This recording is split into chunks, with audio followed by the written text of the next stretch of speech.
Nasunog ba ang sasakyan mo? Cover nga ba ito ng insurance?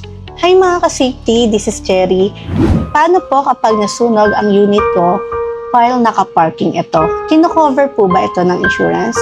Ang sagot dyan mga ka-safety is yes. Kino-cover po siya, but depende po ito mga ka-safety dahil kung pagkapunta nyo or pagkagising nyo, pinuntahan nyo ang unit nyo and nasusunog na, pwede po itong makover as long as may mabigay po tayong mga proof tulad po ng CCTVs or mga taong nakakita po sa nangyari sa unit.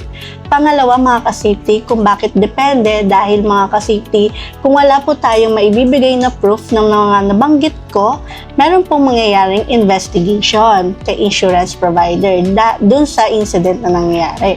So mga ka-safety, dito naman kay Vanguard, meron naman po kaming group chat wherein kasama po ang ating claims department. So, updated po kayo sa nangyayari or nagiging status ng ating claims. Ayun mga ka-safety, sana nakatulong ang tips na ito para sa inyo. Dahil dito sa Uni Vanguard, live without limits.